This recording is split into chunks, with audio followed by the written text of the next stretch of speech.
What is going on, Swoopers? Welcome back to another episode of Swoop. In this episode, we'll be previewing the biggest game that Collingwood and Essendon have played this century. Let's get into it. Before we do get into it, shout out to the sponsors of this video, Footy Live, the app. Go find it on the App Store on Google Play. All the links are down below. Stand by this app, absolutely love it, and you'll be seeing stats and stuff pop up throughout the videos. Now, let's get into the preview for this Anzac Day game.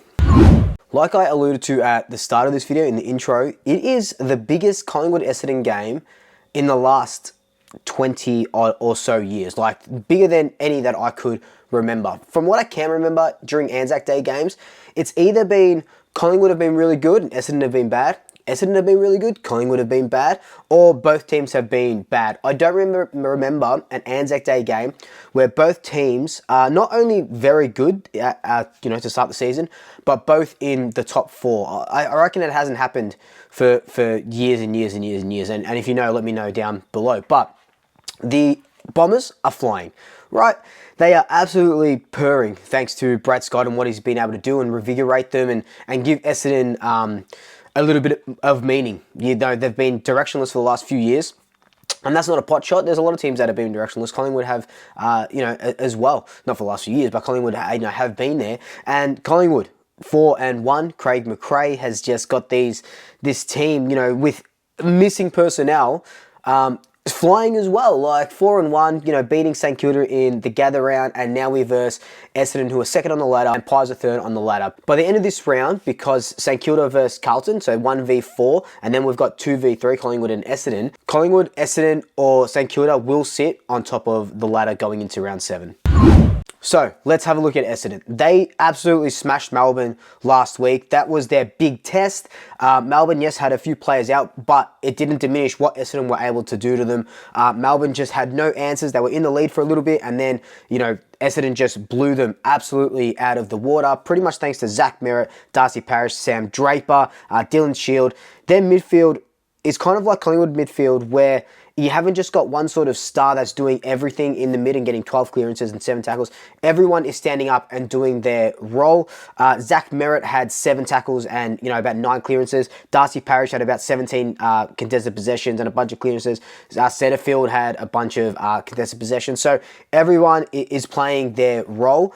Thankfully, no Zach Merrett leading into Anzac Day because he wasn't able to appeal his tribunal ban. He's 1 week for a sling tackle, but that's kind of null and void when we lose Taylor Adams to another sling tackle and he's not playing in Anzac Day. So if Taylor Adams was playing and Zach Merrett wasn't, that would be a win, but they're both not playing, so they kind of just nullify each other, so it's kind of just back to square one. But, Zach Merrett, their captain, their leader, not playing is huge. Like Taylor Adams, yes, he's a really good player. We'll be able to, get Phil McRae in. Geordie comes back, so that's great. I think losing Zach Merrett will hurt Essendon. With Essendon, though, they're ranked 17th in clangers per game, which means that they concede the least clangers per game. They're the second least clanger team in the competition at the moment. Collingwood are ranked 12th for that, so they don't like turning the ball over. Fair enough. I wouldn't like turning the ball over either. I think that's what we have to exploit. Collingwood are a very good contested possession team. They're a very good ground ball team, and they're a very good pressure team, either perceived pressure or applied pressure. We're going to have to get our tackles over 65 against Essendon on Tuesday because we want them to stuff up. We want them to turn over, much like what's happening against St Kilda. The Saints they like playing along the wings. That's where they played most of their game. If you watch that game back, we're sort of pushing them into the middle, and that's when the ball's getting turned over, and that is our best avenue for goal. We know we love that corridor run, so as soon as that ball gets turned over in the middle, that's where we come out firing and play that sort of Russian roulette football. So that's what we have to do. We have to force Essendon into turning the ball over, wherever it may be, but we have to force Essendon into turning the ball over or kicking it long down the field into their forward line, and Darcy Moore picking those intercepts up. That's one thing Essendon do a lot. Their inside 50 ball movement isn't very good. They're kicking it long. It let Melbourne be able to intercept, and yes, they did kick more goals, but that wasn't when they were bombing it in. It was other avenues. But when they bomb it in, when they're under pressure and they bomb it in, that's when our intercept defenders can get the better of them. Much like we were doing against St Kilda, Nathan Murphy, Isaac Quaynor, Darcy Moore all had 30 intercept possessions between them, or combined 30 intercept possessions, which is absolutely huge. They'll need to have a very, very, very good game, minus Nathan Murphy, of course. Talking a little bit about that later.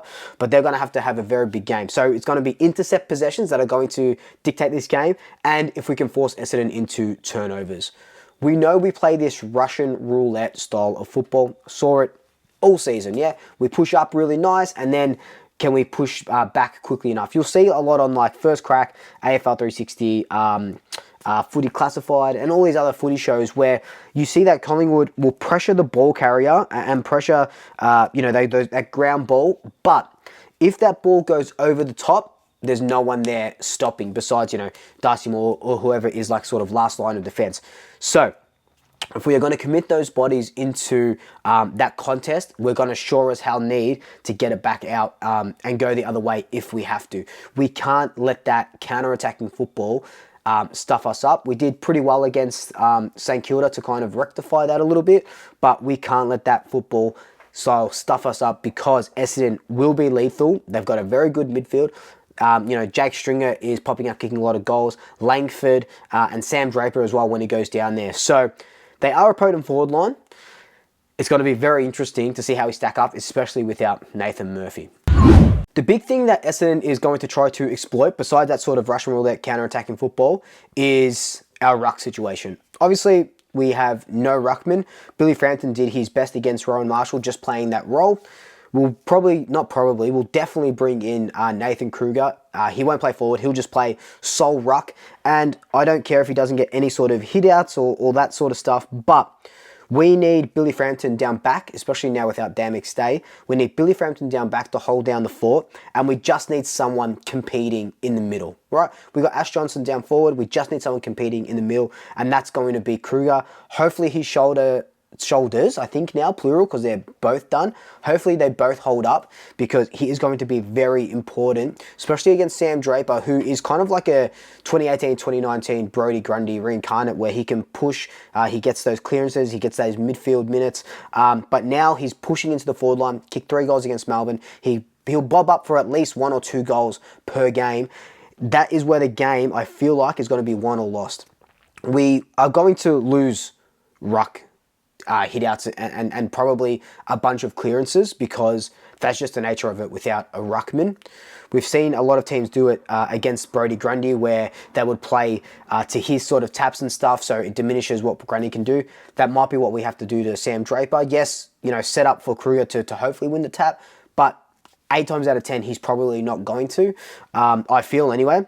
And we're going to have to be on our game because Draper is probably going to start just grabbing it from the ruck and clear it and, kicking it long or smashing it long, kind of like what Oscar McInerney was doing in that first game without a ruckman. So that's going to be very, very, very interesting to see. Now, moving magnets. We have to make 3 forced changes. We have Dan McStay going out, Nathan Murphy going out with that concussion, and now we've got Taylor Adams' 1 week suspension. So that's 3 forced changes we have to make. I'm going to add in a 4th in there and take Tom Wilson out of the game as well. Didn't have any impact when he came on, and I like Tom Wilson, does well in the VFL, but he just looked a little bit lost. So I've got 4 changes that I have to make, and this is who I'm bringing in.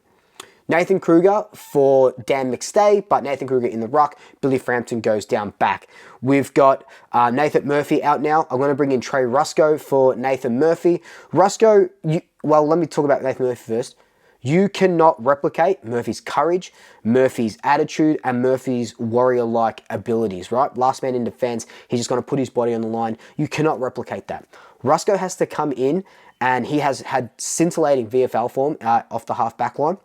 He has to just do his job. I'm not expecting him to fly like Jeremy Howe or put his body over it like Nathan Murphy with going back with the flight. Yes, I would like him to see him do that, obviously, because he's a defender, but He just has to be on his man, stay on his man, and keep his man to sort of 0 or 1 goals at least. But also, I need him intercept marking to help out Murphy and to help out Quaynor. We've got Taylor Adams coming out. Jordan De Goey comes straight back into the side. He was out with Gastro. He helps us exponentially. Of course, Jordan De Goey. The last one, this little piggy, Finn McRae. He makes his debut. It feels like he has never played a game. But Finn McRae comes back in my opinion, to help that midfield. Amazing clearance player in the VFL. Racks up the disposals, can lay a tackle as well. He's getting bigger. And he's playing AFL level football in the VFL. So give him a go.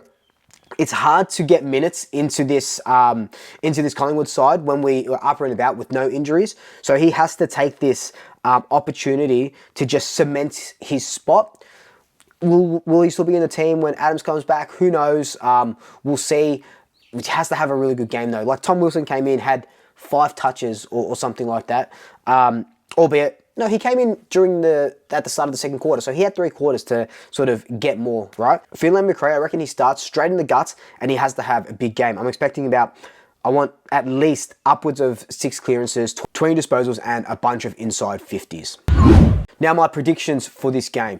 Anzac Day medal, you would think it would go to Nick Dacos if he has another good game. I feel like Essendon are really, really going to put minutes into him and really going to tag him more than the Lockie Jones tag. I just feel like they have to null and void his style of play and what he's able to do and how he's able to set up for us. So I feel like Nick Dacos isn't going to have a big game against Anzac Day. I hope I'm wrong. But I feel like he isn't going to have a big game on Anzac Day. If the Anzac Day medal does go to a Collingwood player, I really think that it's going to be Darcy Moore or Tom Mitchell for what, Mitchell is sort of able to do in the middle and just that other sort of, another different type of warrior for us in the middle. But it could either go to Darcy Moore as well. His intercept possessions will dictate the game. He likes to dictate the game off a half back line. He might not have a bunch of disposals or anything like that, but with no Nathan Murphy, Moore needs to have a really, really big game. He's going up against, like Langford, Stringer, and all those type of players. Draper when he's back down there as well. So Moore is going to have a huge game, and I think that it's either Moore or Tom Mitchell that win the Anzac Day medal. And look, to decide the game, I feel like this is going to be just such a close game. Again, we've played a bunch of close games. We know what happened last time. We played Essendon, Jamie after the siren. I don't know why, but Collingwood by 4 points. It's going to be another heartstopper. It's going to be another close game, like I just said. I don't think any team wins by more than... Actually, if Collingwood win, it's going to be by less than 12. But if Essendon win, they're going to win, and they're going to win hard, and it's going to be by over 30. That's how I feel like this game goes, but I'm tipping Collingwood by 4 points. And I'm also tipping Jamie Elliott to have a big game as well, because he's been a little bit quiet. Now with Geordie back, he doesn't have to go into the middle.